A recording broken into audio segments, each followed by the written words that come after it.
시청자 여러분 안녕하십니까. 생방송 일요토론 박영환입니다. 네, 대통령 선거 오늘로 꼭 30일 앞으로 다가왔습니다. 이 각 당의 대선 후보들이 확정되면서 이 주도권을 잡기 위한 경쟁도 갈수록 치열해지고 있습니다. 특히 선거를 한 달 앞두고 지지율 변화 등 민심의 흐름에 관심이 집중되고 있습니다. 자, 과연 어떤 후보가 국민들의 마음속에 깊이 다가갈 것인지. 생방송 일요토론 오늘의 주제는 30일 남은 대선 누가 선택받을 것인가입니다.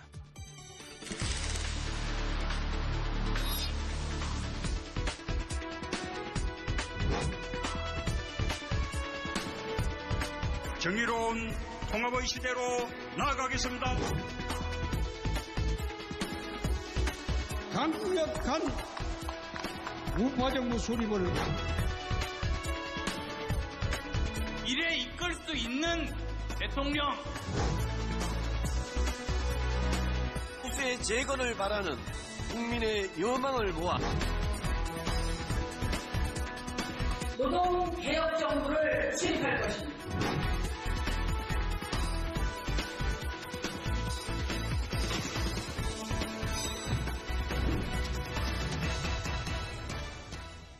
네, 그야말로 오당 오색, 국민들의 마음을 잡기 위한 메시지 경쟁이 아주 치열한데요. 오늘 토론을 위해서 각 당의 선거 핵심 관계자 5분을 모셨습니다. 한 분씩 소개를 해 올리겠습니다. 먼저 더불어민주당 총괄선대본부장이시죠. 송영길 의원입니다. 네, 안녕하십니까. 네, 다음은 자유한국당 총괄선대본부장이시죠. 이철우 의원입니다. 예, 반갑습니다. 다음은 국민의당 수권비전위원장이시죠. 김성식 의원입니다. 안녕하십니까. 다음 이 바른정당 중앙선대위 부위원장 이혜훈 의원입니다. 안녕하세요. 자, 마지막으로 정의당 상임선대위원장이시죠. 노회찬 의원님 나오셨습니다. 네, 반갑습니다. 자, 이 이른 아침 시간인데 5분 반갑습니다. 자, 오늘 보니까 5분이 각 당의 상징색으로 넥타이하고 옷차림을 하고 나와 주셨어요. 네. 자, 이 또 5분 모두 이 쟁쟁한 정치인이시고 그래서 스튜디오가 좀 꽉 찬 느낌이다. 이런 소감을 말씀을 드리겠습니다. 자, 이제 본선의 막이 올랐습니다. 이제 30일 대선이 남았는데 이 5분의 핵심 선거 관련자 여러분들에게 이런 질문을 공통으로 드리겠습니다. 자, 왜 우리 후보가 19대 대통령에 당선되어야 하는가? 하나의 키워드, 또 상징적인 단어로 압축해서 설명을 듣는 시간을 갖도록 하겠습니다. 먼저 송영길 본부장님부터 설명을 해주실까요? 진짜 정권 교체, 국민성장 이렇게 써주셨어요. 네, 바닷물이 썩지 않는 것은 밀물과 썰물이 있기 때문에 그렇습니다. 모든 권력은 부패하기 마련입니다. 정도의 차이는 있습니다. 이번엔 정권 교체가 국민적 열망입니다. 그동안 박근혜, 최순실 국정농단 사태로 쌓였던 적폐를 해소하고 새로운 정권 교체를 이룬 진짜 정권 교체 문재인입니다. 보수들에게 얹혀서 렌트한 대통령이 아니라 민심을 얻은 진짜 대통령. 그리고 재벌만의 성장이 아닌 국민과 함께하는 국민 성장 시대를 열겠습니다. 네, 다음은 이철우 본부장님. 예. 대란대치, 국가 대개혁 이렇게 써주셨습니다. 우리 당 홍준표 후보가 대란대치라 이래 했는데 그것을 국가 대개혁으로 최근에 정정을 했습니다. 이 말은 무슨 말인가 하면 우리가 북핵, 미사일부터 안보 위기입니다. 그리고 경제 성장이 멈추고 추락하고 있습니다. 경제 위기입니다. 또 저출산 고령화, 또 좌파 강풍 시대, 대통령제 폐해, 재앙적 대통령 폐해가 얼마나 큰지 모릅니다.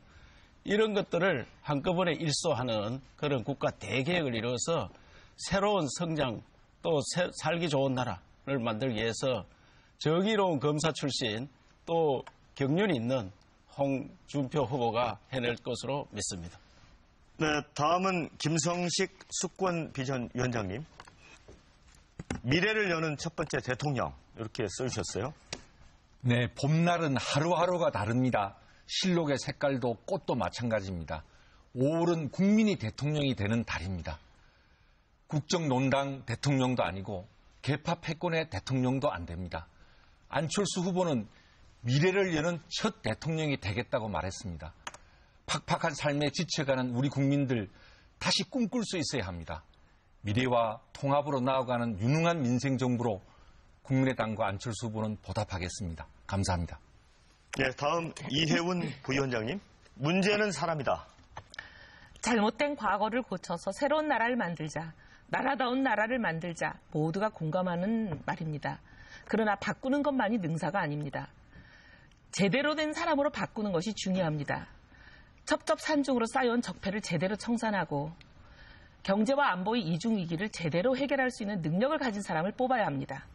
후보들 중에 유일한 경제 전문가, 국방위원장으로 안보를 뚜루루 깨고 있고 국방을 뚜루루 깨고 있는 유승민만이라야 이 경제와 안보의 이중위기를 제대로 해결해서 대한민국 일으킬 수 있습니다. 네, 마지막으로 노회찬 상임선대위원장님. 내 삶을 바꾸는 대통령. 예. 네, 촛불 전국에서 많은 국민들이 이게 나라냐라고 외쳤습니다. 그런데 이 나라는 누가 만들었습니까? 지금 우리 사회의 가장 큰 문제는 경제적 불평등과 불공정입니다. 이 불평등과 불공정의 나라는 지난 20년 사이에 악화되어 왔습니다. 여기에 나와 계신 4개 정당은 지난 20년 동안 한 번씩 이상 집권을 해본 정당 출신들입니다. 이제 세력을 교체해야 됩니다. 이제 흑수저 대통령이 최초의 흑수저 대통령이 나와야 됩니다. 내 삶을 바꿀 수 있는 대통령은 심상정 한 명입니다. 자, 키워드를 들어봤습니다만은 시청자 여러분도 느끼셨겠지만 이 5분 또 각 당의 입장이 좀 선명하게 드러나고 있는 것 같습니다. 그래서 지금 이제 프레임 전쟁이다 이런 얘기도 좀 나오고 있는데요. 자, 이제 좀 논의를 좀 진전을 시켜보겠습니다. 자, 이번 대선의 의미를 놓고 뭐 적폐 청산, 통합, 미래 가치, 안보 대통령, 또 진보 보수, 좌파 우파의 대결, 지금 여러 가지 그 주제어들이 나오고 있습니다. 이런 부분을 한번 논의를 해보겠는데, 자, 먼저 송영길 본부장님, 이번 대선의 의미, 선거 구도 어떤 측면에서 보고 계십니까? 제가 진짜 정권 교체란 말을 썼는데 이 적폐 청산이라는 게 어떤 특정한 어떤 사람에 대한 게 아니라 제도와 잘못된 관행을 바꿔야 되는 것입니다. 그리고 이러한 기초 위에 올바른 국민 통합을 해야 된다고 봅니다. 가장 큰 문제가 그동안 권력의 사유화였습니다. 그런 게 우리 정당에도 나타납니다. 그래서 우리 국민의당에서는 문재인 패권을 이야기합니다만 제가 해보니까 이 안철수 당 같은 건 거의 사당화돼 있어요. 사당. 패권 정도가 아니라 아예 개인 당이 돼 있습니다. 그래서 이 우리 정당이 그렇다고 우리 민주당이 완벽하다는 게 아니라 여러 가지로 정당 자체가 개혁되고 공정하게 바꿔야 됩니다. 대한민국도 헌법을 중심으로 공정한 공동체를 만들어야 되고 그에 기초해서 이 재벌 위주의 불평등 경제를 바꿔내고 마지막에는 지금 제2의 전쟁 위기가 도래했는 한반도 문제를 풀 수 있는 국정 경험이 필요한 대통령이 요구되는 게 아닌가 이렇게 생각합니다. 김석식 위원장님. 네, 민주당 송영길 본부장께서 첫 번째 발언부터 네거티브로 시작하는 것에 대해서 매우 실망입니다. 민주당은 오랫동안 문재인 후보는 오랫동안 대세론에 있었습니다. 그동안 뭘 하셨습니까? 저희는 우리 대한민국 국민들의 팍팍한 삶에 걱정합니다. 공정성장을 통해서 또 격차 해소를 통해서 정말 새로운 희망을 드려야 합니다. 안철수 후보는 미래와 안보에 관해서 자신이 있습니다. V3를 개발해서 온 국민에게 무료로 나눠줬던 안철수였습니다. 융합 학문의 선두주자였습니다. 벤처 사업도 성공했습니다. 행정도 잘 해왔습니다. 여러분께서 성원해 주셔서 국민의당은 지난 총선에서 우리 낡은 정치판을 깨뜨리는 쾌거를 이루었습니다. 이번 대선도 바로 그러한 국정농단 세력, 낡은 개파 패권 세력을 일소하고 국민과 더불어서 미래를 여는 선거해야 하는 것입니다. 유능한 민생정부를 만들어야죠. 협치를 할 수 있는 유능한 민생정부는 편가르기를 일삼은 그러한 정당은 해낼 수 없는 것입니다. 저희 최선을 다하겠습니다. 네, 본부장님. 두 당에서 뭐 제가 볼 때는 한 당인데 같은 당이잖아요. 뿌리가 똑같은 당인데 서로 지금 티격태격하는 거 보니까 국가 장래가 매우 어둡다고 생각합니다. 지금 대한민국은 안보 위기입니다. 곧 전쟁이 날 것 같은 위험한 시기에 달했습니다. 미국하고 중국이 정상회담 했는데 사드 관련해서 답변이 나올 줄 알았는데 안 나왔습니다. 그것은 갈등이 봉합이 안 됐다 이런 이야기입니다. 만약에 미국이 선제 타격을 하면은 어떻게 되겠느냐. 대한민국은 바로 추락합니다. 그래서 이것을 막아야 됩니다. 그러면 강력한 우파 대통령이 있어야 됩니다. 세계는 전부 국수 우파 대통령들입니다. 트럼프, 시진핑, 아베, 푸틴 거기에 맞설 수 있는 그런 대통령이 됩니다. 그리고 대통령은 정의로워야 됩니다. 우리 홍준표 후보는 모래시계 검사로 잘 알려져 있습니다. 검사 초기에 깡패 잡고 또 슬롯머신 이런 거 할 때 자기 직장 상사도 구속시키는 정말 정의로운 그런 검사였습니다. 그리고 4선 국회 원내대표, 당대표를 했고 경남지사 할 때도 실적이 얼마나 많습니까? 진주 어려운 폐쇄할 때는 그 강성노조 민노총과 싸워서 이겼습니다. 또 무상급식 문제는 정교조가 얼마나 셉니까? 그 싸워서 이겼습니다. 그 뚝심이 있습니다. 그래서 4선의 경륜 있는 이런 후보가 이번에 나라를 대개혁하는데 충분한 자격이 있다고 생각을 합니다. 자, 이혜훈 부위원장님. 문제는 사람이라고 말씀을 드렸는데요. 바꾸는 게 능사가 아니라 제대로 된 사람으로 바꾸는 게 중요하다고 말씀드리고 싶습니다. 지금 좀 전에 홍준표 후보가 굉장히 모래시계 검사로 깨끗하다 그러셨는데 그 깨끗한 분이 왜 뇌물을 받은 혐의로 지금 재판을 받고 있는지 국민들이 의아해하실 겁니다. 중요한 거는 이 적폐 청산이 국민들의 관심사거든요. 이 박근혜 정부가 최순실 사태를 일으키면서 이 많은 적폐를 보여왔기 때문에 이걸 어떻게 하면 극복하냐. 그런 극복할 수 있는 대통령을 제대로 된 능력을 가진 사람을 뽑느냐인데 적폐는 능력이 있어야 되고요. 그다음 두 번째는 의지가 있어야 되고 세 번째는 뒷덜미 잡힌 거 없어야 됩니다. 이 세 가지가 갖춰지지 않고는 적폐를 청산할 수가 없어요. 근데 유능해야 되는 부분에 있어서는요. 어느 구름에 비가 들었는지 정확하게 알아야 이 적폐를 청산할 수 있습니다. 노무현 대통령을 예로 들면 재벌이다, 언론이다, 공무원이다, 오적을 명시하고 처음부터 그 사람들을 적폐로 규정하고 과감하게 개혁하겠다 하셨지만 의지도 있었고 진정성도 있었어요. 뒷덜미 잡힌 것 같지도 않았는데 왜 못하고 끝에 용두사미가 되고 오히려 그 사람들이 득세했냐. 그건 노무현 대통령께서 일머리를 잘 몰랐다고 생각합니다. 일머리를 제대로 하는 유능함이 있어야만 적폐는 제대로 청산합니다. 유승민 후보는 이 경제뿐만 아니라 안보의 이 모든 문제들을 해결할 수 있는 유능한 능력을 가지고 있습니다. 지금 후보들이 많이 나오셨지만 경제 얘기하시지만 경제는 전문가가 아닌 사람이 할 수 없는 영역입니다. 남이 써준 원고 읽어가지고 남이 적어준 대로 해가지고 제대로 할 수가 없어요.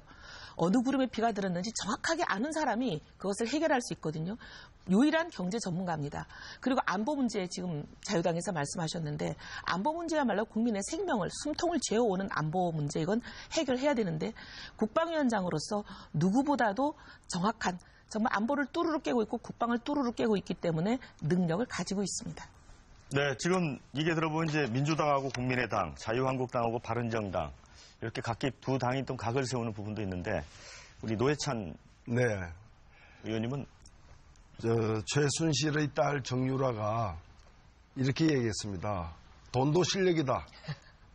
능력 없으면 니네 부모를 원망해. 이래서 많은 국민들이 격분했는데 이 말이 허무맹랑한 소리여서 격분한 게 아니라 이 말이 진실이었기 때문에 사실이었기 때문에 대한민국의 모습이었기 때문에 격분을 했습니다. 그런데 적폐라고들 얘기하는데 적폐가 뭡니까? 오랫동안 쌓이고 쌓인 패단 아닙니까? 그 오랫동안이 지난 20년입니다. 지난 20년 동안 이 앞에 나와 계신 두 당, 또 이 두 당이 10년씩 다 집권을 했습니다. 그 집권의 결과가 바로 오늘의 우리 사회의 모습입니다. 바로 부가 세습되고 가난이 승계되는 되물림되는 사회를 누가 만들었습니까? 지금 귀당들이 만든 거 아닙니까? 그렇기 때문에 저는 정권교체만으로는 달라질 수 없다. 정권교체는 이미 우리가 해봤다는 겁니다. 이제는 세력이 교체돼야 됩니다. 이제는 이 격차를 줄일 수 있는 흑수저들의 반란이 지금 요구되는 게 이번 대선이라고 보고 그런 점에서 이제 원내 유일한 진보정당 정의당에게 그리고 심상정 후보에게 기회를 주십시오. 저희들이 지난 20년간의 이 패단을 갖다가 뒤엎겠습니다. 네, 조금 이제 심도 깊은 논의를 해보는 게 좋을 것 같습니다. 이 통합, 적폐 청산, 또 미래 이런 키워드들이 나왔는데 사실 어느 한 당이 특정 키워드를 독점적으로 그렇게 주장하는 건 아닐 것 같고요. 다만 그거를 어떻게 구현할 것인지 또 우리 후보가 이런 키워드를 실현할 능력을 가지고 있는지 이 부분에 대해서 좀 더 깊이 있게 토론을 해봤으면 좋겠습니다. 송영길 본부장님. 네.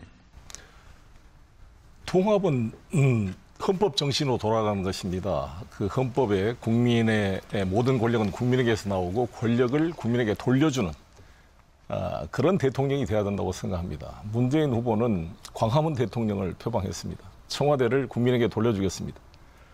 남대문 시장에서 국민들과 같이 소주를 마시고 소통이 될 수 있는 대통령이 될 것입니다.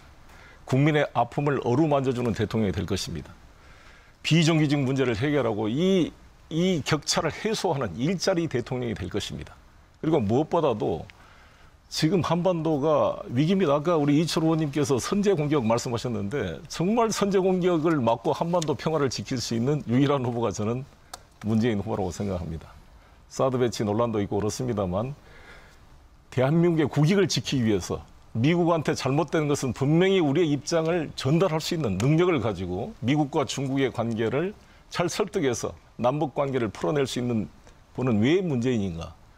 적어도 지금 후보 중에 유일하게 참여정부 비서실장으로서 그 북핵 위기, 이라크 전쟁 위기 속에 이것을 풀어내서 9.19 비핵 합의를 끌어내고 2.13 합의를 끌어내고 14 남북 정상회담을 끌어냈던 이 국정 경험은 어떠한 후보도 대체할 수 없는 지금 시기에 가장 필요한 이 국제 외교 역량이다 이렇게 생각합니다. 문재인 후보가 이걸 경험했기 때문에 저는 이거를 풀어낼 수 있다고 생각해서 저도 여기에 참여했습니다.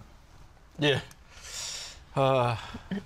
이 사드 문제가 나왔으니 말씀 좀 드리겠습니다. 제가 1월 초에 미국에 가서 CIA라든지 미국 하원, 상원 정보위원장 또 미국의 학자들 이런 사람 많이 만났습니다. 그분들이 하는 이야기가 중국에서 왜 사드 관련해서 저렇게 보복을 하고 강하게 나오느냐. 그러니까 한국의 국론이 분열되어 있어 그렇다. 한국에서 똘똘 뭉쳐서 대응을 하면은 그 자들이 그래 이야기할 리가 없다 이게야. 여기 바로 계시는 우리 송영길 의원이 중국에 가서 사드 관련해서 우리는 이제 굴욕 애교다 이렇게 이야기하는데 하여튼 뭐 해결해 보려고 가셨겠지만 중국의 속셈을 몰라서 해결하려고 노력하는 겁니다. 그것은 힘이라는 것은 균형된 가지고 힘을 찾을 수가 없습니다. 왜냐하면은 미국의 힘은 항공모함 예를만 들면은 항공모함 세계에 20척이 있는데 그 중에 가장 못한 게 그 세계 전부 다 합쳤는 거와 미국의 가장 못한 거에 합쳐도 안 될 정도의 미국의 힘입니다. 그래서 항공모함 20개 중에 10개가 미국 건데 세계 중국뿐만 아니라 모든 나라 합쳐도 미국을 못 따라갑니다. 그래서 그런 실력의 미국의 그 사드를 자기 나라 사드를 우리나라에 배치하는데 왜 한국에서 반대를 하느냐. 한국을 지켜주고 물론 미군도 지키죠. 그래서 그런 문제 하나만 해도 국가를 흔들게 합니다. 그래서 가장 중요한 것은 국민이 통합되는 겁니다. 특히 안 보면은 우리가 분열돼서는 절대 안 됩니다. 여야가 있을 수 없습니다. 그래서 대한민국 위기가 온 겁니다. 경제 위기도 중국 때문에 왔다고 이야기하는데 그것은 끝까지 가지 못합니다. 그래서 이런 통찰력을 가진 후보가 있어야 된다고 생각합니다. 뭐 다른 분 의견이? 네, 지금 초등학생이 이제 나이가 들어서 취업을 할 때쯤 되면 지금 있는 직업의 절반은 사라질 것이라는 유엔의 보고서가 있습니다. 거대한 미래가 우리에게 닥치고 있습니다. 과거의 발상으로서는 우리의 삶을 준비해 나갈 수가 없습니다. 안철수 후보는 이 4차 산업혁명 시대에 융합기술 시대를 가장 정확하게 꿰뚫어보고 우리 국민들의 삶을 준비하려고 하고 있습니다. 안철수 후보는 벤처기업 성공적으로 경영해낸 사람입니다. 더 이상 국가 주도의 과거식 개발 성장 논리, 재벌 주도의 성장 논리 갖고는 안 되고 공정한 경제 생태계가 만들어져서 중소기업, 벤처기업, 젊은 사람들이 정말 원 없이 뛸 수 있는 그런 무대를 만들어야 미래의 경제가 열린다고 생각하고 있습니다. 많은 국민들께서 공감해 주고 계십니다. 안보 문제도 마찬가지입니다. 안철수 후보는 안보야말로 가장 중요한 기초라고 말을 했습니다. 현재 2.4% 정도 되는 GDP 대비 국방비 비율을 3%까지 올리겠다고 말했습니다. 한미동맹을 기초로 하되 중국과의 전략적 협력 동반자 관계를 발전시켜 나가겠다고 이야기했습니다. 지금은 제재 국민이기 때문에 제재 국민에서는 정말 제대로 된 제재가 이루어져서 북한 태도를 변화시키면서도 동시에 미래의 대화를 준비할 수 있어야 한다고 말을 해왔습니다. 저는 참으로 정확한 비전이라고 생각합니다. 이제 경제도 안보도 미래도 우리 국민의당 안철수 후보의 그러한 비전과 우리 국민의 마음들이 함께 공감되기를 바랍니다. 이번 정부는 누가 정권을 잡더라도 협치하지 않고는 아무것도 할 수가 없습니다. 이 5개 당 모두 다 의석을 보면은 최고로 많이 가진 당이 120개 정도 가졌습니다. 그 얘기는 독자적으로, 독단적으로는 국정을 운영할 수 없다는 뜻인데 협치 아니고는 불가능한데 그럼 통합을 누가 잘하는 후보가 후보이냐? 이걸 국민들께서 눈여겨보셔야 된다고 저는 생각합니다. 유승민 후보의 경우는 협치를 성공하고 진영을 넘어서는 협치의 그 모델을 보여준 사례가 있습니다. 원내대표를 하던 시절, 물론 이제 박근혜 대통령이 뭐 찍어내기를 했기 때문에 오랜 기간 하지 못하고 사실상 한 3개월 정도밖에 안 했지만 국회 선진화법이라는 것 때문에 야당의 협조 없이는 어떤 법안도 통과가 되지 않는 그런 상태에서 박근혜 정부는 집권 2년이 넘도록 중점법안 하나를 제대로 통과시키지 못한 상태로 교착이 돼 있었습니다. 근데 원내대표로 딱 취임을 해서 불과 3개월 만에 박근혜 정부의 유일한 치적이라고 지금 기록에 남아있는 공무원연금 개혁법, 굉장히 어려웠던 법을 어쨌든 여야 합의로 잘 통과시킨 사례가 있습니다. 이렇듯이 이제 다음 대통령은 협치를 잘할 수 있는 사람, 양쪽을 진영을 넘어서서 이끌고 갈 수 있는 그런 사람이 돼야 됩니다. 근데 지금 보면 이제 우리 홍준표 후보 걸핏하면 내 편, 네 편 가르고 내 마음에 안 드는 사람을 향해서 저주와 막말을 퍼붓는 이런 분 대통령 되면 협치는 고사하고 나라를 양극화로 완전 양분한 그렇게 쪼개기 하지 않을까 걱정이 되고 문재인 후보도 보면은 지금 주변에 계시는 분들이 계속 자기와 의견이 다른 사람들에게 문자 폭탄 보내고 아주 질리게 만든다. 안희정 후보가 그랬잖아요. 사람을 질리게 한다. 박영선 의원이 적폐청산 대상 2호다. 문재인 후보가. 이렇게 얘기할 만큼 굉장히 여러 가지 분열적 행태를 보여주시고 안철수 후보 보면 뭐 쪼개기 하는 건 보이지는 않는데 과연 이분이 진영이 다른 상대편을 정말 붙잡고 통합의 용광로가 될 수 있는 그런 강력한 리더십과 스킨십을 할 수 있는 분인지 보이지가 않습니다. 유승민 후보만이 협치할 수 있는 유일한 적임자입니다. 네, 노회찬 의원님 말씀 듣고 네. 나왔던 이제 의견 중에서 반박하실 거 있으면 반박 듣도록 하겠습니다. 노 의원님. 네, 오늘 일요일 아침입니다. 이 시청자 여러분들 내일 아침, 월요일 아침이 기다려지십니까? 아침에 자기 집이 아닌 남의 집에서 눈을 뜨는 국민이 전체 국민의 절반입니다. 이분들은 전세, 월세 살고 있는 분들이고 주택가격 오를 때마다, 월세 오를 때마다, 전세 오를 때마다 걱정하는 분들입니다. 지금 대학 졸업한 청년 중 청년 10명 중 3명은 내일 아침 출근할 직장이 없습니다. 그리고 내일 지하철 타고 버스 타고 출근하는 자가용 몰고 출근하는 분들 중에 절반은 정규직이 아닌 비정규직 직장에 출근하고 있습니다. 같은 일하고 임금 반밖에 받지 못하고 있습니다. 아침이 기다려지지 않는 대한민국, 이게 오늘의 모습입니다. 이제 바꿔야 됩니다. 이걸 바꾸기 위해서는 단순히 대통령 한 명만 그리고 집권 정당만 바꿔서는 안 됩니다. 세력을 바꿔야 됩니다. 이제 노동이 당당한 나라를 만들 수 있는 후보는 유일한 후보, 심상정 후보밖에 없습니다. 그리고 아까 사드 문제도 나왔는데 제가 한 가지만 말씀드리겠습니다.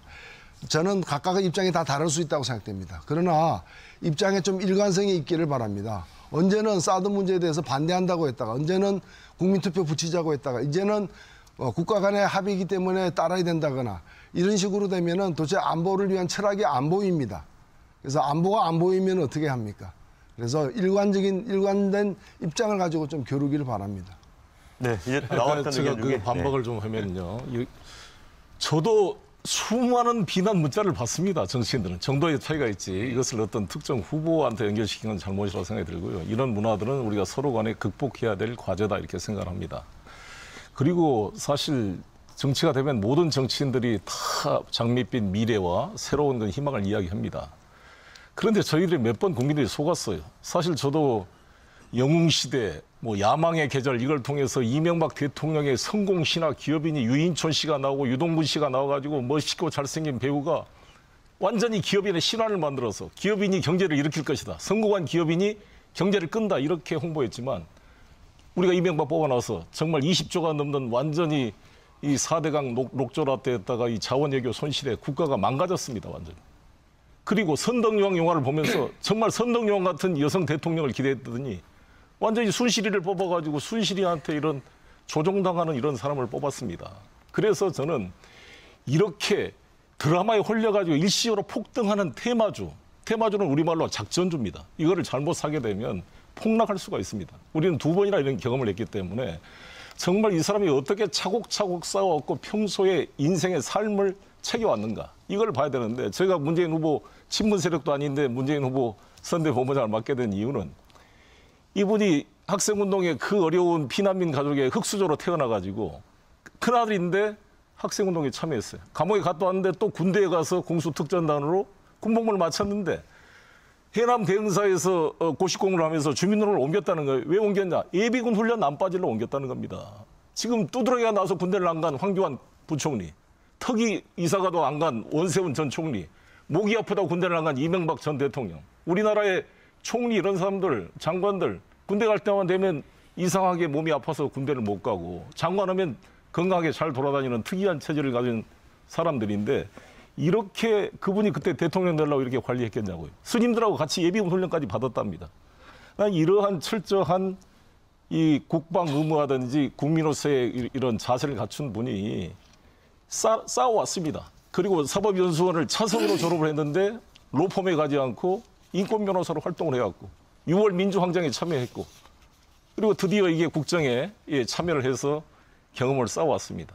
이러한 축적된 걸 보고 판단해야 다시 속지 않는다. 저는 이렇게 생각합니다. 국방은 국민의 의무이기 때문에 군대 가는 건 당연한 거예요. 군대 갔다 왔다 해가지고 그 국가관이 사람들이 하도 많아서 안보관이 철저하다 이런 게 아니고 왜 그러면 북한한테 물어보고 북한 임금법을 그건 잘못하면 고발됩니다. 그건 사실이 아니 아니니까. 그때 그 다 언론에 나온 이야기야. 송민선 해고로도 나오고 사실이 아니니까. 여하튼 그 국가간 가는 것은 안보관 가는 것은 지금의 형태에서 이야기해야 되지 군대 갔다 왔다고 해결되는 거 아니고 저는 이번에 이제 이사 간 사람이 작은 집이 더 무섭다고 계속 홍준표 이야기하는데 저는 유승민 의원 한 번도 이야기 안 합니다. 왜?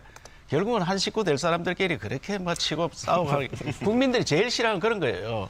저도 한 식구 될 사람들이 막 티격태격 하는데 결국은 그 대표 한 사람 나올 거고 여기 대표 한 사람 나오고 저기 대표 한 사람 나오고 이렇게 세 사람이 싸울 건데 그거 맞죠? 맞습니다. 국민 여러분 한번 보십시오. 지난 20대 국회 때 하여튼 제 말 잠깐 들어보시고 두 분의 거대한 양당 구도를 국민 여러분과 더불어서 깨트리고 새로운 정치판을 만든 것이 안철수와 국민의당과 바로 국민 여러분입니다. 그때 철수해서 그랬는데 잠깐만 아니죠. 내가 하는 이야기 좀 마치고 이야기하세요. 정말 국민들께서 26.74%의 정당 투표를 주셔서 제1야당을 국민들께서 만들어 주셨습니다. 낡은 정치판을 깨트리지 않고서 이러한 정쟁 구도, 지역 대립 구도 이런 정치를 가지고 민생을 보살필 수 없다는 것이 지난 수십 년간 드러나지 않았습니까? 이제는 생각을 바꿔야 합니다. 또한 이 상속자의 정치 가지고는 안 됩니다. 무슨 얘기냐면 자신은 정치적으로 뭘 이룬 것이 없이 어떤 세력 위에 떠 있는 사람 혹은 어떤 그 과거 대통령의 후광을 입어서 했던 대통령 뽑아봤지만 다 안 좋지 않습니까? 저는 정치적으로 안철수 후보는 국민과 더불어서 낡은 정치판을 바꾸기 위해 정치 생명을 걸고 돌파를 해냈고 작년 국회만 한번 보십시오. 12월 9일 날 국회는 탄핵안을 의결해야 되는 굉장히 엄중한 상황이었는데 12월 2일 날 제 날짜에 법정 그 날짜에 400조에 달하는 예산안을 통과시켰습니다. 그 협상의 현장에 저 국민의당 정책의장이었던 김성식이 있었고 함께 협상을 해서 수년 동안 반복되던 보육대란을 없애는 그런 8,600억 원의 예산을 반영하면서 제 날짜에 예산안을 통과시켰습니다. 이러한 정치적 변화는 바로 안철수와 국민의당, 국민 여러분께서 함께 해주신 것이고 이번 대통령 선거도 그러한 연장선상에 있습니다. 정권 교체도 해야 합니다. 동시에 개파 패권의 정치도 넘어서야 합니다. 미래로 가야 합니다. 이 일석삼조의 선택, 바로 국민 여러분의 선택이 바로 국민의당과 안철수 후보라는 점을 다시 한번 말씀드립니다. 이철호 의원님이 중간에 끊겨서. 그런데 김성식 의원은 평소에 점잖은 걸로 생각했더니 예약하는데 다 끊어가지고 자기가 1분 이상 예약하고. 그러면 제가 웬만하면 남 공개가 안 하려고 하는데 안철수 후보 한 말씀 드리면은 사드 아까 우리 말씀했잖아요. 노회찬 의원이 사드 처음에는 국민투표 붙여야 된다 하다가 갑자기 또 찬성으로 돌아섰는데 그때 찬성으로 돌아설 때 국민의당 의총을 해달라고 2월달에 요청을 했어요. 의총을 하는데 39명의 국회의원들이 있었는데 이런 지하에 거절당했습니다. 자기 국회 아직도 당론은 반대잖아요. 모르시고 하시는 말씀. 당론이 아직 반대잖아요. 거기는 당론 번복 안 했잖아요. 저희는 그 국민의당 경선 잠깐만 과정에서 제 이야기 좀 듣고 안철수 하세요. 후보가 압도적으로 국민들이 선택되면서 안철수 후보의 생각이 아니 제 이야기 생각으로 듣고 되고 있는 거죠. 그런데 그러니까 뭐 김성식이 태도가 많이 달라졌는데 아니 의총에서 뭐가 내용이 잘못됐다는 식으로 아니, 말씀을 하시니까 사실이 의총에서 아니다는 말씀. 당론을 못 바꿨다 이 말입니다. 그거는 민주당도 알고 우리도 다 아는 사실인데 지금 와서 그거 하면 안 되고 그런데 지도자가 되면은 자기 당의 의원들도 설득할 수 있어야 돼. 그것도 설득이 안 된 상태에서 지금 혼자 그래 후보가 어부지리 하려고 안보표 좀 장사하려고 했는 거다. 이 말씀이에요, 저는. 그래서 확실한 안보관을 가져야 된다. 표가 있으면 여기 가서 이런 이야기하고 저기 가서 저런 이야기해서는 안 된다. 그래서 분한테 국가를 맡길 수 있느냐. 이런 말씀을 드리고. 제가 잠깐 좀 말씀할게요. 우리 홍준표 후보 한 가지 말씀드리면 경제이익인데 경남도지사 하면서 우리 시도 단체, 우리 국가 부채도 많지만은 다들 문제가 부채 문제입니다. 그래서 경남도지사 4년 하는 동안 1조 4천억 빚을 100% 갚았다.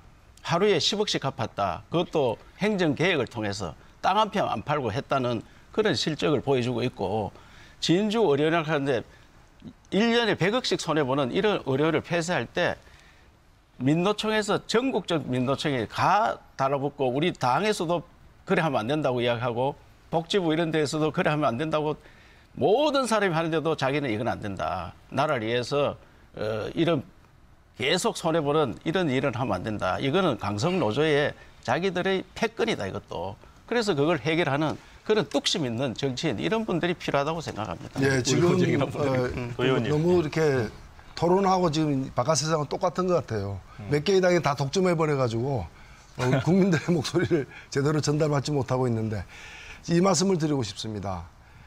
지금 대선 후보의 어떤 주의 주장, 공약을 가지고 얘기를 하는데 우리 국민들이 잘 안 믿습니다. 박근혜 대통령만 하더라도 후보 시절에 내놓은 공약 중에 좋은 공약 참 많았습니다. 그러나 그중에 태반은 지킬 의사조차도 없었다는 것이 나중에 다 확인되고 있습니다. 그리고 후보의 공약뿐이지 그 당의 체질하고도 안 맞는 공약들도 많았습니다. 경제민주화 관련해서도 특히 그렇고요. 그래서 저는 공약만 보면 안 된다. 국민들이. 대통령 후보의 약속 말만 믿어서는 안 된다. 그걸 떠받칠 세력들이 평소에 어떤 일을 해왔는가. 지난 수년 동안, 지난 또 20년 동안 무슨 일을 해왔는가를 봐야 그 후보가 내거는 공약도 진실성이 있는지 없는지를 알 수가 있다는 겁니다. 저는 그런 점에서 아까 북한인권법이 얘기를 했는데 지금 우리나라에 남한인권법 없는 거 아십니까? 차별금지법이 지금 20년째 국회를 통과시키지 못하고 있습니다. 여기 있는 당들 다 반성해야 되는 거예요. 왜 남한인권법이라고 부를 수 있는 차별금지법 통과 못 시키면서 북한인권법 얘기만 하느냐 이거예요. 지금 대선 후보들 중에서 차별금지법에 대해서 적극적으로 의사를 표시한 사람은 심상정 후보 한 명밖에 없습니다. 왜 모든 사유에 있어서 그 차별해서는 안 된다라는 그 헌법 정신을 구체화한 차별금지법 하나 당론으로 채택도 못하고 밀지도 못하면서 후보가 대선 시기에 아름다운 약속 여러 개 한다 그래서 넘어갈 수 있는 문제가 아니라는 거죠. 저는 그런 점에서 경제민주화와 관련된 후보들의 여러 약속들도 지금 국회에서 상법 개정안 하나 통과시키지 못하고 있지 않습니까? 그 왜 통과 못 시키고 있습니까? 그 어느 당의 강력한 반대도 있는 것이고 또 거대 야당들의 소극적인 태도도 그게 배경이 되고 있는 것입니다. 그걸 못하면서 후보가 대통령이 되면 난 다 하겠다. 저는 우리 국민들이 여러 번 속았기 때문에 다시 속기 어렵다는 말씀을 드리는 그런 점에서 저는 이제 단순히 정권 교체만으로는 안 된다. 정당 교체만으로는 안 된다. 인물 교체만으로는 안 된다. 이제는 세력을 바꿔야 된다. 영국의 국민들이 2차 세계대전을 승리로 이끈 보수당의 처칠 수상을 2차 세계대전이 거의 끝날 무렵인 1945년 선거에서 낙선시켰습니다. 처칠이 보수당을 거부하고 노동당을 택했습니다. 노동당이 단독으로 처음 집권한 것이 바로 2차 세계대전 마지막입니다. 왜? 2차 세계대전은 끝났으니까 승리로 이끈 처칠은 고맙지만은 이제는 사회보장을 갖다가 전폭적으로 밀겠다라는 노동당이 필요한 시대가 왔다는 거죠. 지금 대한민국이 어떤 시대입니까? 이제는 격차를 줄여야 되는 시대 아닙니까? 경제민주화를 제대로 해야 되는 시대 아닙니까? 그러면 그걸 제대로 할 수 있는 당에게 힘을 실어주시는 것이 저는 마땅하다고 봅니다. 저도 좀 말씀드릴게요. 왜냐하면 마치 우리가 자유당과 그냥 어차피 한 몸이 돼서 후보 단일화가 될 거를 그냥 기정사실하고 얘기를 하시는데 좀 오해가 있으신 것 같아요. 한 가족이다, 한 집이다 이렇게 얘기하시면서 입에 담을 수 없는 저주와 막말을 지금도 계속하고 계시는 건 이율배반입니다. 그러기도 하고 그다음에 이 자유당을 왜 우리가 나올 수밖에 없었나. 그럼 국민들이 다 아시다시피 국민들이 준 권력을 자기 사익을 챙기는 데 사용하고 국민들의 신임을 배반했다. 이거는 헌재가 내린 판결입니다. 그리고 지금 검찰과 법원이 모두 그것을 인정하고 있는 상태고요. 온 국민이 그것을 인정하고 있는 상태인데 그런 불법 부당한 일을 한 분들, 참여하신 분들이 그대로 있고 그분들을 지금 정리 안 하고 계시잖아요. 정리 안 하는 정도가 아니라 오히려 그런 친박이라고 불리는 분들을 꽃보직을 주고 우대를 하고 오히려 그분들을 더 잘 모시고 있는 그런 당이 그런 적폐를 청산해야 될 어떻게 보면 청산돼야 될 적폐의 대상이죠. 이것을 청산하지 않는 상태로는 다시 합칠 수도 없고 단일화가 될 수도 없는데 오히려 국민의 신임을 받고 있는 바른정당에 대해서 이렇게 모욕적으로 얘기하시는 건 있을 수 없는 일이고요. 합치고 싶으시면은 국민들 뜻에 따라서 그 잘못한 일에 참여했던 분들 그래놓고도 지금 인정하지도 않고 사과는커녕 인정도 안 하면서 계속 불복하고 있는 그분들부터 정리하시는 게 일의 순서입니다. 네, 앵커님, 제가 말씀을 드리겠습니다. 여러 가지 논의가 있었습니다. 그렇습니다. 이 박근혜 정부의 탄생에 관계되거나 책임이 있는 분들은 적어도 다음 대통령을 꿈꿔서는 저는 안 된다고 생각합니다. 정권 교체를 하되 어떤 것이 더 나은 정권 교체고 미래로 가는 정권 교체인가 이것을 생각할 때입니다. 사드 문제도 마찬가지입니다. 바로 박근혜 정부가 박근혜 대통령 자신이 2015년에 천안문 광장 막루에 올라가서 인민해방군을 사열했습니다. 그리고 2016년 2월 전까지는 3부를 이야기했습니다. 미국으로부터 사드 배치 요청받은 바도 없고 협의받은 바도 없고 배치받은 바도 없다고 말을 했습니다. 그 이유는 무엇입니까?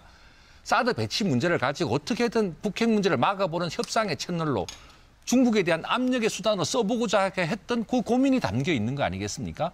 그러다가 어느 날 갑자기 사드 배치를 하겠다고 말했습니다. 아무 설명도 없습니다. 이때 야당이 어떻게 무슨 일이 생긴 것인가?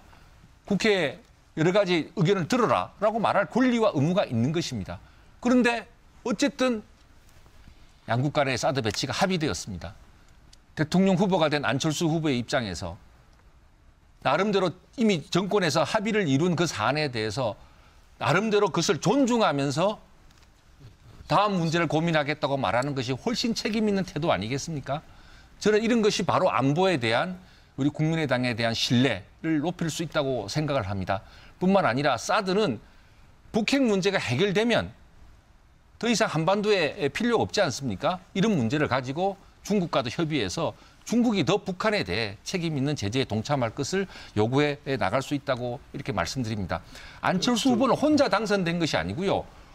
우리 정당 사상 최초로 도입된 완전 국민 경선, 어떤 국민이든 주민등록만 들고 가면 했던 19만 명이 참여한 국민들에 의해서 80% 가까운 찬성으로 대통령 후보가 되었습니다. 따라서 당에서는 이 후보의 주장이 이제는 큰 틀에서 당의 방침으로 생각하고 존중하면서 대선을 치르면서 우리 의견을 모으고 있다는 점도 분명하게 말씀을 드립니다. 제가 좀 답변 좀 하겠습니다. 그게 국민경선 19만이라는데 저희는 214만이 참석을 했는데요. 이 19만도 여러 가지 지금 차떼기 렌트카 논란에 신천지 가입 논란까지 버추어지고 있어서 여러 가지 검증이 필요하다고 생각이 듭니다. 제가 이게 아까 이철호님이 잘 지적하셨는데 당론으로 사드를 아직까지 반대하고 있는데 대통령 후보가 당론과 배치된 발언을 했는데 당이 아무런 말을 하지 않습니다. 이게 바로 사당 아닙니까? 이게 완전히 대통령 후보 말로 당 의총에서 반대됐는데 그 후보가 말했으니까 따라간다. 이거는 완전히 저는 사당이다 이렇게 생각합니다. 특히 저는 아연실석했던 게 경선 과정에서 박지원 당대표가 경선이 아직 끝나지도 않았는데 중간 과정에서 노골적으로 안철수 후보를 띄우고 안철수 후보가 대통령이 될 것이다라고 공언하고 다녔습니다. 우리 당에서 만약에 안희정, 이재명 후보가 시퍼렇게 지금 뛰고 있는데 추미애 대표가 그런 일을 했으면 난리가 났을 것입니다. 있을 수 없는 저는 이게 사당이다라고 생각이 드는데 사실 왜곡입니다. 패권주의 문제가 아니다 이렇게 생각이 들고요. 완전히 지금 이게 얹혀 있는 거 아닙니까? 이 국민의당이 갑자기 테마주 작전주로 지금 이 잘못된 정보와 분식된 정보, 일부 언론에서 만들어놓은 화장품에 의해서 연출에 의해서 이렇게 되는 것들은 무조건 폭락하게 돼 있습니다. 워렌 버핏이 주가에 주식 투자에 성공한 이유는 직접 자기가 생산품을 먹어보고 그 기업의 가치를 보고 투자했기 때문에 돈을 번 건데 우리나라 개미주들이 손해를 본 이유는 작전주, 테마주에 속아서 일시에 샀다가 나중에 손해를 보게 되는데 이런 일이 국가 정치에서 다시 반복돼서는 이 나라가 큰 문제가 또 발생할 수 있다고 생각합니다. 문재인 후보야말로 사드 문제에 대해서 제일 모호하지 않습니까? 입장을 안 내리겠어요. 그걸 박지원 대표께서 안철수 후보가 뜨고 있으니까 자꾸 사당이라고 몰아붙이는데요. 네. 완전 국민 경선 속에서 생각한 말씀까지 의견수는 거예요. 잠깐 말씀드리면 안철수 후보가 뜨고 있긴 뜨고 있나 봅니다, 정말로. 김서진 본부장께 질문을 하겠는데 저는 뭐 사드에 대한 나는 입장 안희정 후보가 왜 정말 죄송합니다. 이 한마디만 드리고 제가 다 아니 저한테 죄송한 게 아니라 국민들께 죄송한 거죠. 질리겠다는 말을 하는지를 알겠습니다. 왜 남이 국민들이 지지를 해주면 남은 작전 주고 자기는 대세론입니까? 아니, 이상하지 않습니까? 이런 자세로는 협치도 불가능하고요. 국민들의 마음을 살 수 없는. 잠깐요. 노 의원님 말씀 듣고 지금 벌어지고 있는 후보 검증 요 문제에 대해서는 본격적으로 논의를 하겠습니다. 예, 방금 우리가 본 모습이 바로 적폐입니다. 이런 적폐는 토론에서는 청산돼야 되고요. 그리고 제가 한 말씀 간단하게 드리겠습니다. 사드에 대한 입장은 뭐 후보마다 다를 수 있고 또 대통령 선거를 통해서 이렇게 국민들로부터 판정을 받을 수 있습니다. 그러나 저는 국민들께 솔직하게 얘기를 해야 된다는 겁니다. 뭐냐면은 양국 간의 합의이기 때문에 존중해야 된다. 그러면은 한일 위안부에 대해서 위안부 문제에 대해서 아베와 박근혜 사이의 그 합의도 존중합니까? 어떤 합의는 존중하고 어떤 합의는 존중 안 하고 이건 누가 정하는 기준에 의해서 어떤 원칙에서 정해지는 겁니까? 저는 바로 이렇기 때문에 정치 전반이 도매금으로다가 불신당하는 거라고 생각되고 이 집안에서 솔직하게 얘기를 해야 되는 겁니다. 처음에는 이렇게 생각했는데 나중에 보니까 국민들 다수가 이걸 원하는 것 같아서 나는 그쪽으로 따라가기로 했다거나 좀 더 솔직하게 얘기를 해야지 왜 갑자기 그 기준과 원칙이 다 달라져가지고 이제 국민들에게 착각하게 만드는 거예요. 이제 그러면은 모든 조약은 양국 간의 국회 비준을 통과한 조약조차도 필요하면 개정할 수 있고 한쪽에 문제 제기하면 폐기할 수도 있는 거예요. 한번 정권끼리 합의를 했기 때문에 그다음 정권은 무조건 다 받아야 된다. 그러면 지금 도널드 트럼프 미국 대통령이 FTA에 대해서 한미 FTA 다시 재검토하겠다는 얘기는 왜 나옵니까? 자기 이게 안 맞으면 얼마든지 재검토할 수 있는 거거든요. 그런데 그런 문제에 대해서 국민들의 인식을 호도시켜서는 안 된다 생각합니다. 네, 자. 사드에 관해서 저도 한마디 아직 못했으니까. 사실 이 안보 문제에 있어서 처음부터 초지일간 주장하고 한 번도 입장이 바뀐 적이 없는 사람이 유승민 후보입니다. 유승민 후보는 국방위원장 출신답게 안보 전문가답게 박근혜 정부 초기부터 이 사드 문제를 논의해야 된다, 도입해야 된다. 사실 이 얘기하다가 박근혜 대통령으로부터 미움을 받아서 어떻게 보면은 배신자 낙인 찍히기 시작한 이 단초가 이 사드 문제였습니다. 그리고 원내대표에서 어떻게 보면 쫓겨나는 단초가 된 것도 이 문제예요. 근데 사드를 반대하는 사람들이 얘기하는 그 40km에서 150km 정도, 그 정도가 사실 북한의 미사일이 오는 고도이기 때문에 이 사드는 무용 지물이다. 이렇게 얘기하는 허점 투성이가 왜 허점인지 그동안 북한이 쏘았던 미사일의 궤적, 고도, 그다음에 이제 그 채공 시간 이런 것들을 다 분석해서 국민들께 계속 얘기했고 그다음 지금도 보면은 왜 우리가 이제 우리 돈으로 개발하고 있는 팩2, 팩3 그다음에 장거리 지대공 미사일, 중거리 지대공 미사일이 왜 한계가 있는지도 계속 국민들께 얘기한 유일한 후보입니다. 그리고 또 우리 북핵에 대해서도 어떻게 하면 우리가 정말 실질적으로 국민들의 생명을 보호하고 대한민국을 지킬 수 있는지 이번에 안보 공약에서 얘기한 것처럼 한미 간에 나토식의 핵을 공유하자. 나토가 운영하는 것처럼 핵을 갖되 운영 방식에서는 공동으로 결정하고 우리가 확실한 거부권도 가질 수 있도록 핵을 발사할 때는 반드시 대한민국 전투기에 탑재할 수 있도록 해서 우리가 거부권도 가지고 사용권도 가질 수 있도록 하자. 이런 주장을 내고 있는 유일한 안보 전문가라는 것을 국민들께 꼭 말씀드리고 싶습니다. 그러면 이철우 본부장님 그 기회 드리고 다음 주제로 넘어갈게요. 사드 관련해서는 뭐 유승민 후보가 전문가는 틀림없습니다. 그거 다 맞는 말입니다. 여튼 우리하고 함께 가야 되는데 너무 막 공격을 해와가지고 잘하는 건 잘한다고 이야기해야 되죠. 아니, 저도 그렇습니다. 그리고 잘하는 건 아까 잘한다고 얘기합니다. 사당이라 이야기했는데 안철수 후보의 사당이 아니고 안철수 후보는 자기가 결정해도 마음대로 안 되더라고요. 그 대표의 박지원 대표의 사당 비슷하게 그런 데가 있다고 모두가 그렇게 이야기합니다. 그래서 그게 더 불안한 거 아니냐. 후보가 자기 마음대로 하지 못하는 그래서 어떻게 보면 더 큰 최순실이가 있는 거 아니냐 걱정을 하고 또 문재인 후보 측도 문바라는 이런 이야기들이 많이 돌고 있는 건 사실이죠. 제가 저는 문바가 아닙니다. 송영길입니다. 문자 폭탄 보내고 뭐 이런 그런 사람들도 저는 일베들이 저한테 문자 폭탄 맨날 보내요. 그 분들도 더 큰 최순실이가 될 가능성이 있다. 그런 걱정들 많이 해요. 안보가 다 불안하다.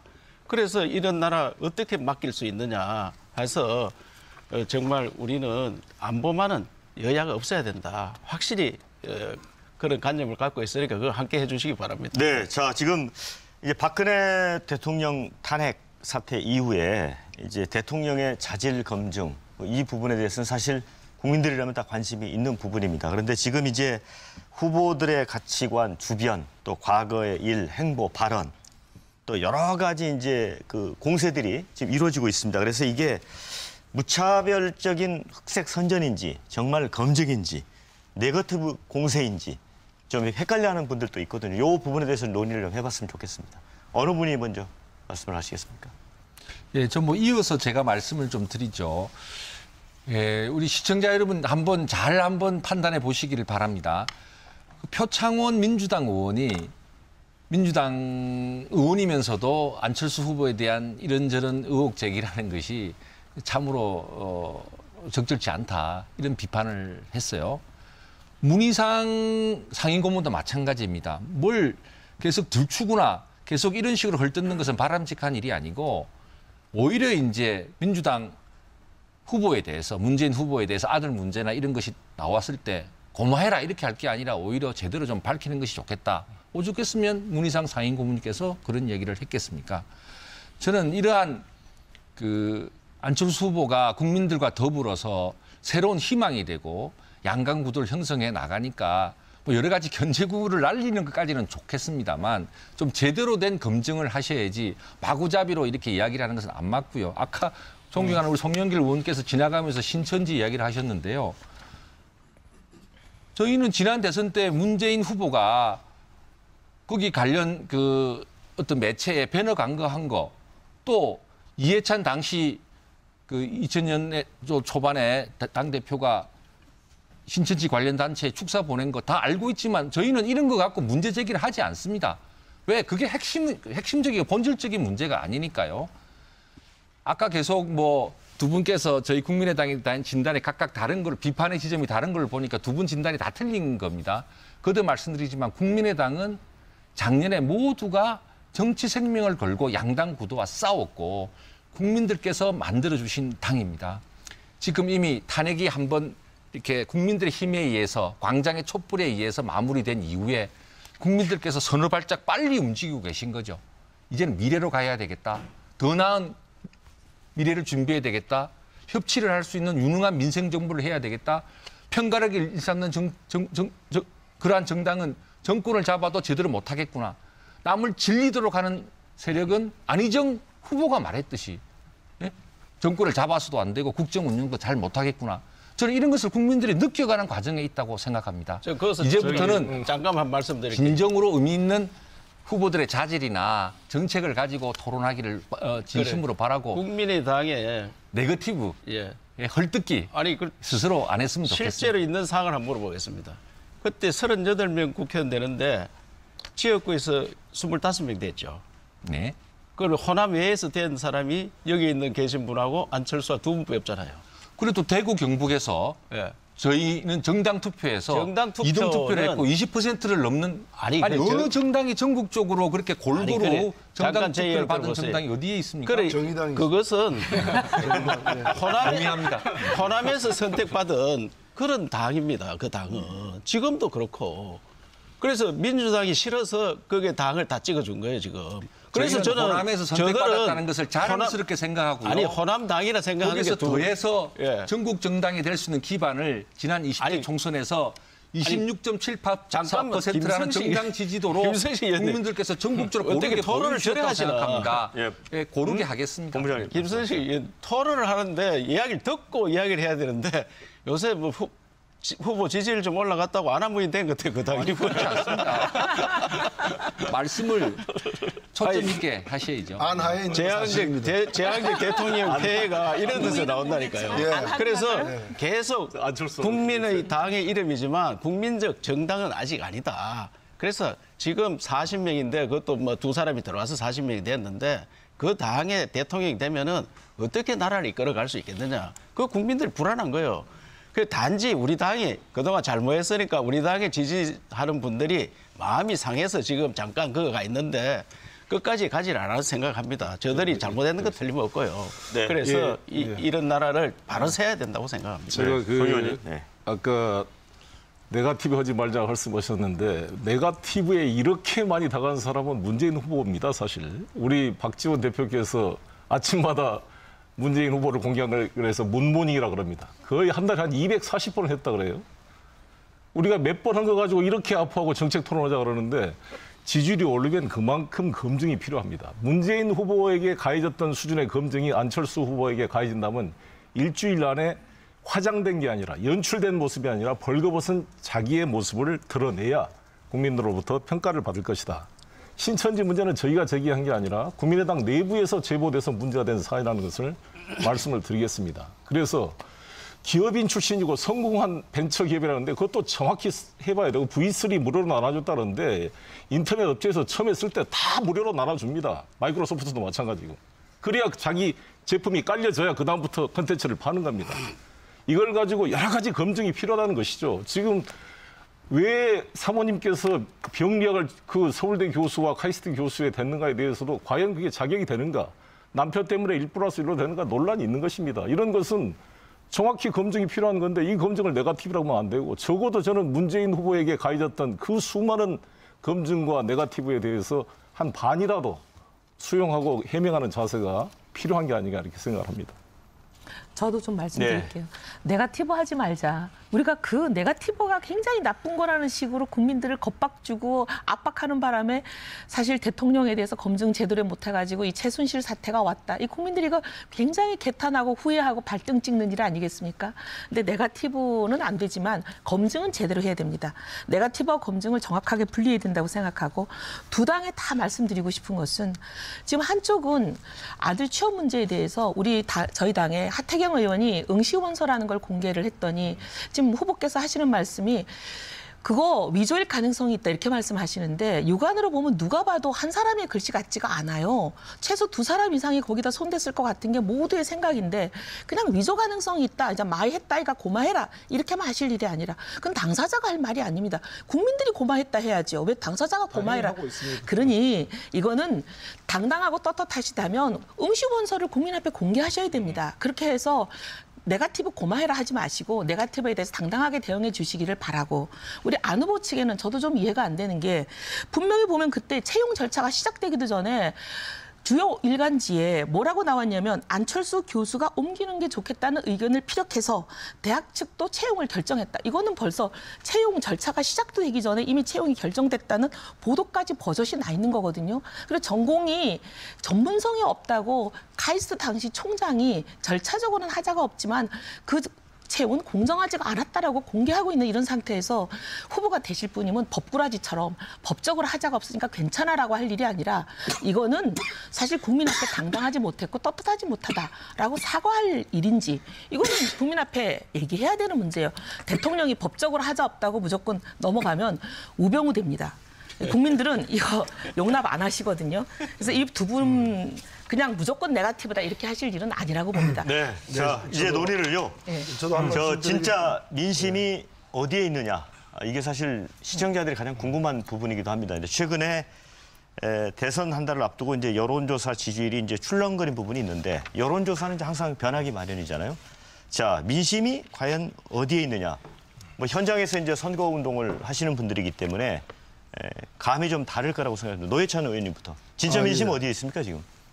예, 민심은 민심이 그 심자가 심상정. 저희가 캠프 이름을 갖다가 심부름 센터라고 지었는데 이제 심하고 부르면은 이제 달려가는 이제 국민들을 심부름하겠다는 걸 자청하고 있습니다.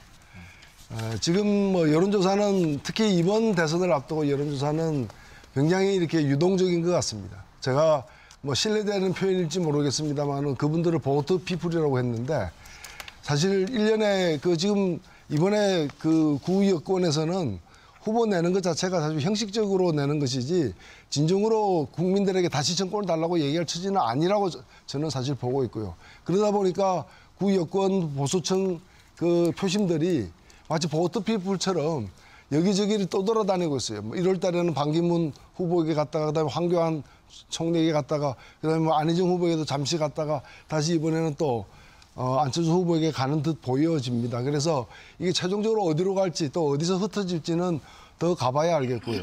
저는 이럴 때일수록 저는 더 중요한 민심은 촛불 광장에 있었다고 생각됩니다. 대통령 탄핵을 80%의 국민이 찬성했습니다. 우리나라 여야 보수 진보 영남 호남 남녀노소 어떠한 구분도 80대 20이 아닙니다. 그런데 대통령을 이제 탄핵시켜야 된다는 민심이 80%. 저는 촛불 광장에 모인 이 80%의 민심을 갖다가 가장 잘 대변하는 후보가 대통령이 돼야 마땅하다고 봅니다. 그게 어떤 거냐?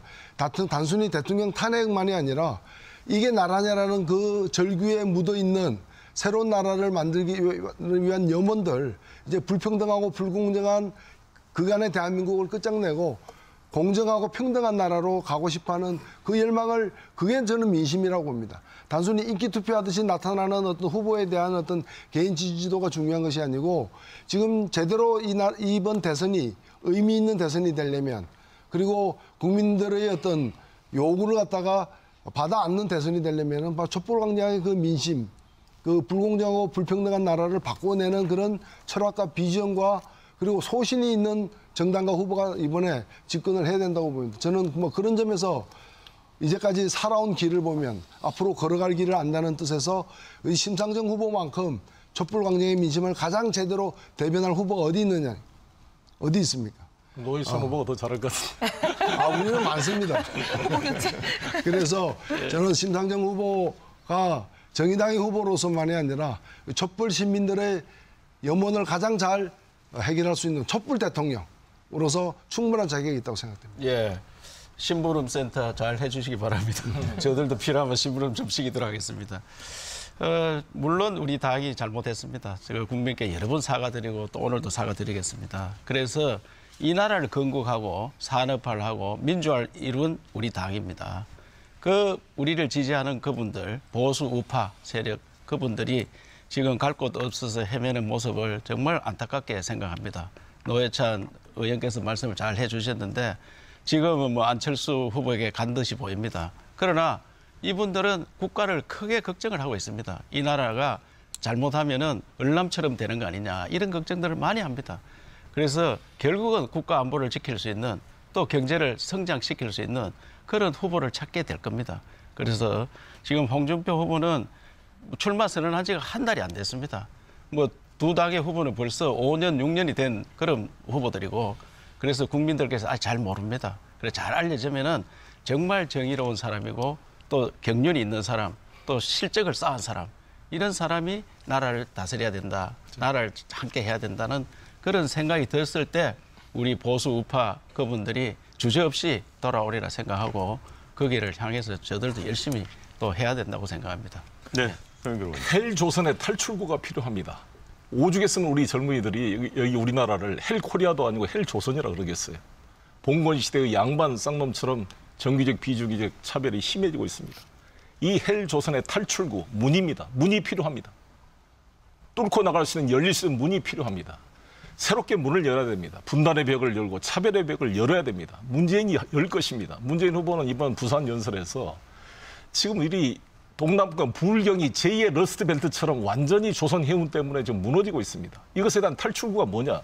공적 자금만 투입해서 안 됩니다. 분명한 비전이 있습니다. 뭐냐? 북극 항로를 개척해서 뚫어낼 것입니다. 메드베데프와 이명박 대통령이 합의했던 30년 동안 시베리아 가스 매년 100억 큐빅미터씩 유입하는 것을 다시 복원시켜서 새롭게 영남권의 경제권의 새로운 활로와 해운 조선 산업의 그 동력을 만들어낼 구상을 가지고 있습니다. 그래서 저는 이 문재인은 문은 또 이게 달입니다. 어떻게 보면 우리 통합의 상징이기도 하고 문샷 싱킹이라는 말이 있습니다. 우리 벤처 기업가들이 쓰는 게 뭐냐? 발상의 전환을 하는 것입니다. 우리 문재인 후보는 그런 문샷 싱킹으로 새로운 청년들에게 상속자의 나라가 아닌 창업자의 나라로 만들 것입니다. 문재인은 상속자가 아닙니다. 창업자입니다. 스스로 흑수저의 아들로 태어나서 스스로 사법고시를 합격하고 개척하고 인권 변호사의 길을 개척해서 노무현을 변화시켰던 변호사입니다. 노무현은 평범한 변호사였습니다. 그냥 일반 변호사였는데 문재인을 만나서 변화가 되었던 것입니다. 이 문재인이 개척했던 이런 새로운 역사가 우리 헬조선의 탈출구, 문이 될 거로 저는 확신합니다. 네, 김성식 의원님. 네, 우리 국민들께서 작년부터 지금까지 전국을 주도해오고 계십니다. 정치나 언론은 사실 뒤따라가고 있습니다. 탄핵도 이루어내셨습니다. 탄핵이 마무리되고 나서 우리 국민들께서는 이제 어떠한 정부가 내 삶을 보살필 수 있고 정쟁에 일삼는 과거의 정치 틀이 아니라 새로운 협치의 틀 속에서 새로운 정치를 할 수 있을지 정말 제대로 된 일자리와 미래 준비를 할 수 있을지 살펴보고 있습니다. 자, 정권 교체 해야죠. 많은 국민들이 안철수와 문재인 후보 두 사람이 정권 교체에 해당되는 후보라고 생각합니다. 두 번째로 실력 있는 후보여야 합니다. 개파 위에 떠 있는 무능한 후보가 아니라 정말 자신의 실력으로 정치판을 열어오고 미래를 준비해온 사람, 저는 안철수라고 생각합니다. 뿐만 아니라 대통령이 될 수 있는 후보여야 합니다. 이 세 가지 조건을 모두 충족하는 후보, 바로 안철수 후보 아니겠습니까? 저는 그래서 우리 국민들께서 지금 탄핵이 마무리된 이 시점 안철수 후보와 국민의당에게 자신이 국민의 대통령을 뽑겠다는 심정으로 모아주시고 있다고 생각합니다. 저희는 그 마음 하나하나 잘 받들겠습니다. 호남에서도 지지도가 더 커지고 젊은 층에게서도 지지도가 확대되고 있다는 여론조사 보고서들도 많습니다. 만천하의 인재를 고루 등용해서 모든 국민들의 마음을 잘 다듬어서 정말로 미래로 통합으로 나아가는 좋은 정부를 만드는데 좋은 정권 교체를 이루는데 국민의 마음에 함께해 줄 것이라고 믿습니다. 네, 이제 두 분 보수정당을 대표해서 나오셨으니까 지지율을 어떻게 좀 높이실 수 있는지 이게 좀 궁금하거든요. 저기 여기는 아까 말씀하셨고요. 민심에 대해서. 예, 지금 여론조사는 정말 믿을 게 못 됩니다. 왜냐하면 지금 전국이 완전 촛불과 태극기로 한동안 양분되면서 굉장히 그 극성 세력들만 여론조사에 답을 하고 중간에 계시는 합리적인 분들은 거의 답을 안 합니다. 그렇기 때문에 이 여론조사에서 많이 나온다고 너무 좋아하실 거 없습니다. 지금 보면은 많은 분들이 누가 여론조사에 많이 나온다 그러니까 저 사람이 될 것 같아. 될 것 같은 사람을 그냥 막 찍어대는 그런 현상도 일부 있어요. 그래서 될 것 같은 사람을 찍는 게 중요한 게 아니라 돼야 될 사람을 뽑아야 되는 선거입니다. 우리 대한민국 국민들 보면 늘 놀랍도록 합리적이고 현명한 선택이 결국 마지막 날은 나옵니다.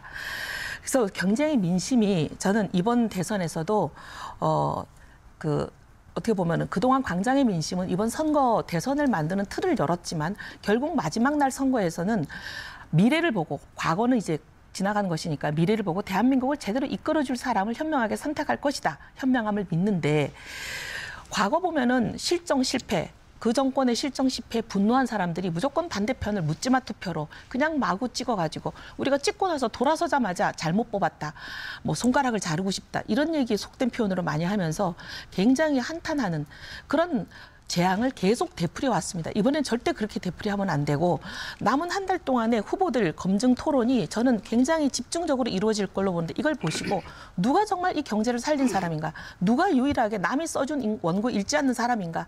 자기 머리에서 나오고 최순실의 힘을 빌리지 않는 사람인가? 정확하게 보실 거라고 봅니다. 그리고 누가 안보 전문가며 누가 지속적으로 일관되게 말 바꾸지 않고 입장 바꾸지 않고 흔들리지 않고 왔는지 이거 봐주시면 국민들이 저는 유승민 선택하실 거라고 믿습니다. 네, 자, 이 시간 토론을 우리 시청자들께서도 많이 보시고 실시간으로 지금 의견을 보내주시고 계신데요. 제가 몇 분 소개를 해드리고 이 마무리 말씀 듣도록 하겠습니다. 먼저 휴대폰 끝자리 1721님께서 주신 의견입니다. 국민들이 보는 최대 여망은 정치개혁입니다. 이렇게 말씀을 해주셨고요. 3293번, 사익을 추구하지 않는 사람이 대통령이 되어야 합니다. 그런데 어떤 분이 그런 분인지 알 수 없어서 답답합니다. 이런 의견 주셨고요. 2336번, 법을 만드는 국회의원 선거 시스템을 대폭 손질해야 나라가 변합니다. 국민의 이익은 개헌을 통한 권력 분산을 통해 이루어져야 한다고 생각합니다. 자, 5619번 것에 주신 의견입니다. 누가 대통령이 되는 것이 중요한 것이 아니고 어느 분이 되더라도 나라빚 갚고 임기가 끝나더라도 외국 다니시면서 비즈니스 활동 좀 했으면 합니다. 현재 상황을 좀 표현을 해주신 것 같고요. 의견 주신 여러분께 감사의 말씀을 드리고요. 소개해드리지 못한 의견은 지금 KBS 생방송 1호 토론 홈페이지 들어가시면 바로 확인하실 수 있습니다. 자, 이제 마무리 말씀 한 30초씩 듣겠는데요. 역순으로 하겠습니다. 먼저 노회찬 의원님. 예, 뭐 땀 흘려 일하는 사람들이 보답을 받는 나라가 되어야 됩니다. 이걸 이룰 수 있는 후보는 심상정 후보밖에 없다고 저는 생각을 합니다. 지금 좋은 후보들도 많다고 볼 수 있지만 여기에는 뭐 도라지도 있고 더덕도 있고 인삼도 있고 홍삼도 있고 그리고 산삼도 있습니다. 저는 자주 접하지 못해서 낯설긴 하지만 가장 효력이 있는 것은 역시 산삼입니다. 이제 한 달 남은 선거, 한 달 후에 우리가 산삼을 갖다가 구할 수 있습니다. 산삼 찾는 사람들이 그 10만이들이 산삼 발견하면 뭐라고 외치는 줄 아십니까? 심 봤다 그럽니다. 그게 무슨 말인 줄 아십니까? 심상정 봤다 이게 얘기입니다. 심상정 뽑으면 산삼 캐는 겁니다, 여러분. 꼭 심상정 후보로 선택해 주십시오. 이혜원 의원님. 경제와 안보의 이중 이게 아무나 해결할 수 있는 게 아닙니다. 이번 대선 옛날처럼 당선되고 2달 동안 대통령 업무를 준비할 수 있는 그 기간 없습니다. 당선된 날 바로 업무를 시작해야 됩니다. 경제, 남이 써준 원고 읽는 그런 실력으로는 지금 해결할 수가 없습니다. 그리고 안보도 마찬가지입니다. 대한민국 모든 경제통들이 인정하는 국가대표 경제전문가 유승민, 국방위원장 출신으로 국방과 안보를 뚜루루 깨고 있는 유승민, 이 유승민이라야 경제와 안보의 위기를 제대로 해결할 수 있습니다. 대한민국 다시 일으켜 날아오르게 할 수 있습니다. 유승민, 여러분의 현명한 선택 꼭 부탁드립니다. 네, 김성식 의원님. 네, 우리 국민들 전쟁과 보릿고개를 극복해 오셨습니다.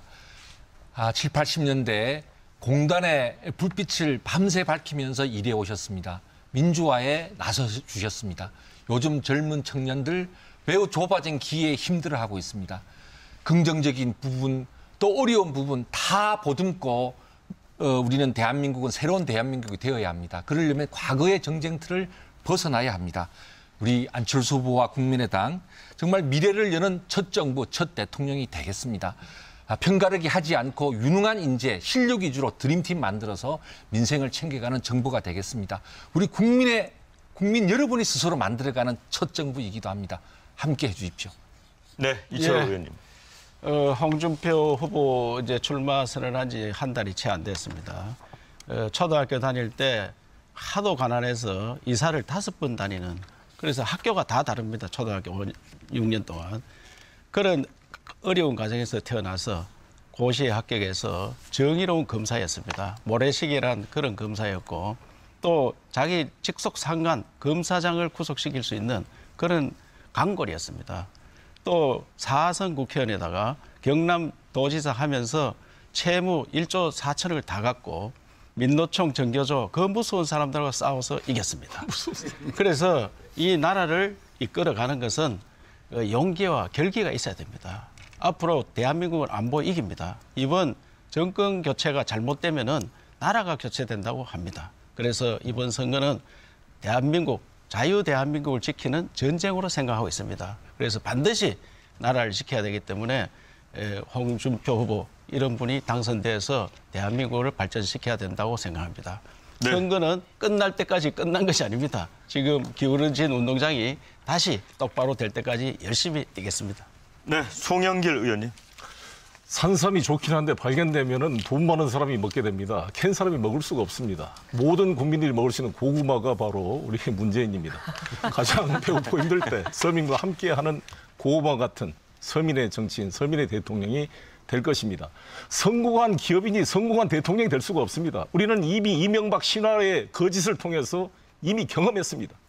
성공한 기업인은 계속 기업에 성공하도록 도와줘야 됩니다. 컴퓨터 바이러스 전문가는 컴퓨터 바이러스를 더 우리가 연구를 해야 됩니다. 아직 취약합니다. 이 국민과 함께 대통령이 되기 위해서 이런 정치 활동을 한 게 아니라 스스로 정치에 관심이 없으면서도 인권 변호사로서, 노동 변호사로서 우리 서민들의 눈물을 닦아줬던 문재인의 삶, 이 삶이 증명하고 있습니다. 그래서 정말 지금은 연습이 필요 없고 인수위가 없이 바로 국정을 담당해야 될, 청와대에서 국정 경험을 유일하게 해본 후보가 바로 이 대한민국의 위기를 감당해낼 수 있다고 저는 확신을 합니다. 네, 감사합니다. 자, 어떤 대통령을 뽑아야 할 것인가, 이 해결해야 할 과제들은 산적해 있고 또 국가적으로 중차대한 시기여서 그런지 국민들의 고민은 깊어질 수밖에 없습니다. 자, 오늘 이제 짧은 시간이나마 각 후보들의 리더십 또 가치에 대해서 토론을 했습니다만 후보 검증에 대한 갈증을 다 풀기에는 좀 아쉬웠다 이런 느낌도 듭니다. 그래서 생방송 1호 토론에서는 남은 대선 기간 동안 이번 대선의 쟁점 또 정책 비전들을 보다 알차게 점검해보는 시간을 갖도록 하겠습니다. 앞으로 관심 깊게 지켜봐 주시길 부탁을 드리고 오늘 순서는 여기서 정리하겠습니다. 함께해 주신 여러분 대단히 고맙습니다.